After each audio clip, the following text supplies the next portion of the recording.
It's 7:30, and the NASCAR street race is taking over the city. From that vantage point, kind of picturing where the track is, this is big stuff. It is, and we're checking back in with Brian, who's talking to one of the drivers. Hey, Brian.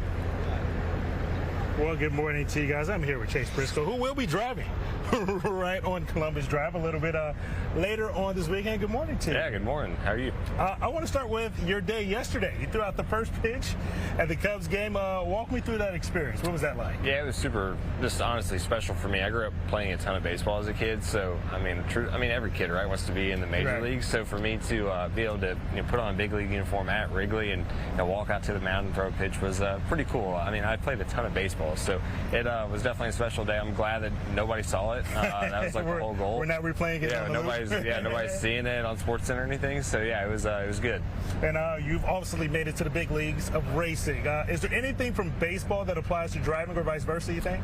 Yeah, I think so. I mean, obviously the hand-eye stuff I think makes a big difference. And actually yesterday at the Cubs game, we did a little segment about, base running and kind of the line that you take. And it was very similar to kind of how you approach a corner for a racetrack. So yeah, I definitely think there's a lot of similarities.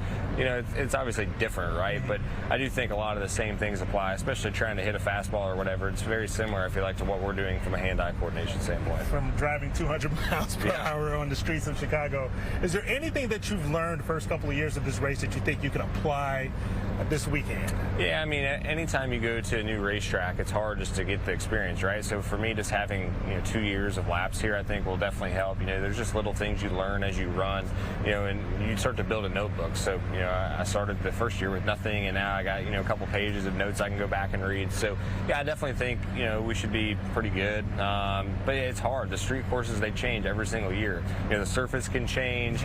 They put these walls in, so they might have a little bit more of a point in one of the jersey barriers. They might be a couple inches different, and all that makes a huge difference for us. So it'll definitely be interesting, this weekend. And I also got a lot of heat this weekend. What is it like inside the car when it's 90, 95 degrees outside? I can't imagine how it feels inside the car. Yeah, it's miserable for us, truthfully. It's if it's 100 degrees outside, it'll be 135, 140 in the car for us. So yeah, sitting in there for 3.5 hours and doing work the whole time. So yeah, it's going to be a really hot one for us this year. This will be the hottest race up to this point that we've had. So, and then you throw in the fact that the street circuits are already one of the most physically demanding races. So yeah, there'll be a lot of guys tired on Sunday. How do you prepare for a race like this? What is your, pregame meal? Yeah, pregame meal.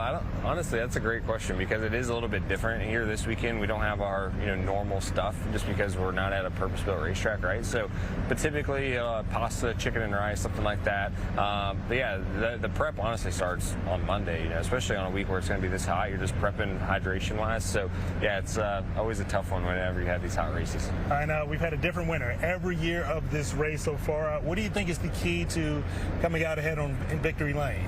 Yeah, it's going to take everything. I mean, you just have to be perfect here. There's zero margin for error. At other racetracks, if you make a little bit of a mistake, you just kind of go off the racetrack, run the grass or something, where here you're just hit the wall. Yeah, you have to be absolutely perfect all day long. So it just takes perfection. Obviously, on the racetrack, pit road's going to be the same way. It takes the whole package everywhere we go, but certainly here you're going to have to execute. And getting a chance to interact with fans the last couple of years, is there a difference in the fan experience here compared to some of the other stops on the tour? Yeah, I think so for sure. Everywhere else we go is like an actual racetrack, right? That people have to drive to go see us. We're here, we kind of bring the race to them. So yeah, you get a lot of people that probably don't even know we're here. Truthfully, they're just walking around. They're like, "What's going on over here?" And they walk over, and it's their first experience and first time ever seeing NASCAR. So it is fun to kind of see different views of it, and get to talk to the fans and answer a lot of questions that they would never get to ask otherwise. All right, Chase. Good luck this weekend. Yeah, thank you. Maybe come out ahead and break I hope so. Yeah. And no more first pitches for you. Yeah.